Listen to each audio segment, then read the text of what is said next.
Olá!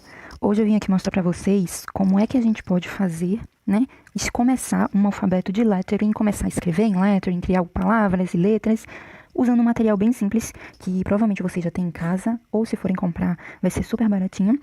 Vocês não precisam comprar, né, aquelas canetas pincéis, aquelas brush pens que são mais caras. Então, eu vou mostrar para vocês que vocês podem usar um marcador de texto, que nem esse aqui, ó, que tem a ponta assim, essa ponta assim grossa com uma ladeirinha, né?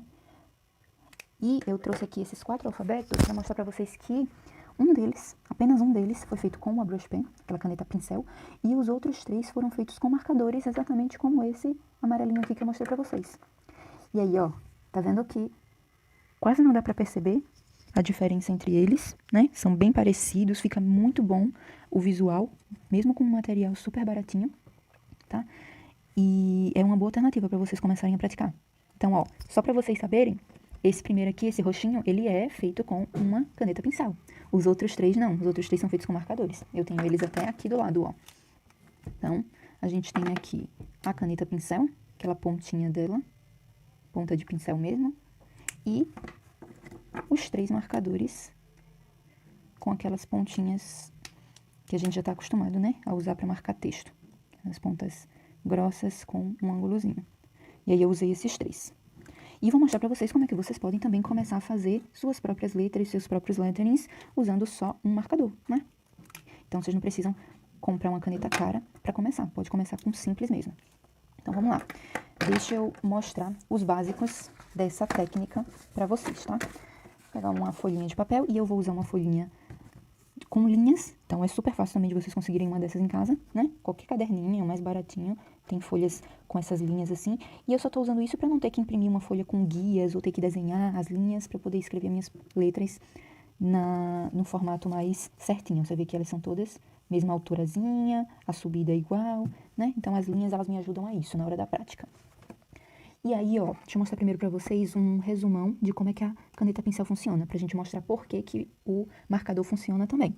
Na caneta pincel, a ideia é que a gente pode ter um traço subindo, bem fininho, e um traço descendo, bem grossinho. Essa é a ideia básica da brush pen. Já os marcadores, o que é que a gente tem, né, gente? A gente tem essa ponta aqui com uma variação, né? Tem um lado que é mais alto do que o outro. Esse lado mais alto, a gente usa para fazer a nossa linha fina. E para fazer a linha grossa, a gente usa a mesma técnica que a gente usa para marcar no texto, né? Quando a gente marca no texto, a gente não tenta cobrir a palavra toda. Então, a gente faz o traço grosso dessa forma, usando toda a linhazinha grossa, né? Dessa ponta. Ela é grossa justamente por isso, pra gente conseguir essa linha grossa. Só que tem umas variações. Essa ponta aqui que eu acabei de usar, né? Esse verdinho, ele tem uma ponta que eu chamo de ponta dura. É uma ponta realmente dura. Quando você põe ela no papel, você tem a impressão de que ele tá tentando rasgar o papel, né? Você sente ele bem rígido na folha.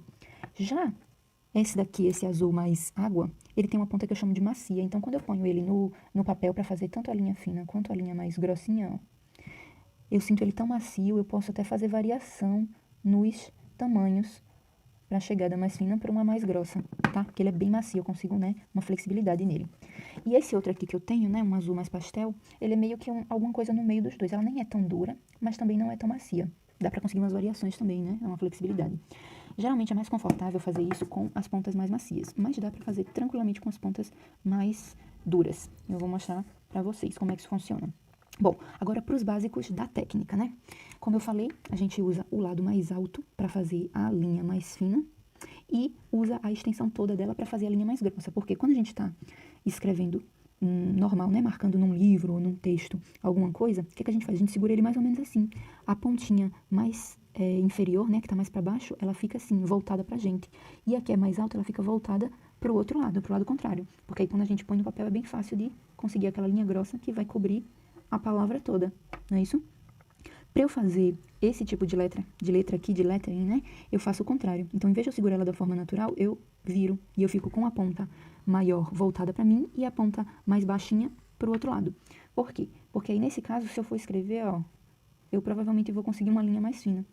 E aí é mais fácil de eu fazer aquela técnica do lettering, do mais grosso e mais fino, girando a caneta, sem precisar fazer muitos movimentos para poder conseguir, né, esse resultado. Então, tem 8 traços básicos que a gente precisa aprender para poder começar o lettering, seja com uma brush pen, seja com isso, seja com uma caneta normal, um lápis, o que for. Né, para fazer qualquer alfabeto, a gente precisa de 8 traços básicos. Então, o primeiro traço é aquele traço que a gente chama de upstroke, né, o traço para cima. Tem o downstroke, ó, e veja só, eu peguei a pontinha maior para fazer o traço pequeno, que nem eu falei, e aí eu vou dar só uma giradinha para poder fazer o traço grosso, ó. Downstroke. Então, esse é o primeiro traço, esse é o nosso segundo traço. O terceiro traço a gente chama de overturn, né, é a curva que a gente faz assim, ó, ela sobe fininha, né, e aí eu vou girando para descer ela grossinha. Então, a regra básica, né, é que todo traço que eu tenho que fazer subindo, ele vai ser fininho, e todo traço que eu tenho que fazer descendo, ele vai ser grossinho. Outro traço que eu tenho é a underturn, que é o contrário. Ela desce grosso e sobe mais fininho. Aí tem a composta, que é uma mistura entre, né, essa superior e essa inferior. Então, ele vai subir fininho, desce, e aí eu continuo e subo de novo fininho. Então, ó, combinei as duas em outro traço. A gente tem também a oval, que é um Ozinho. Então, a gente faz esse Ozinho, né? E a gente tem o loop subindo e o loop descendo.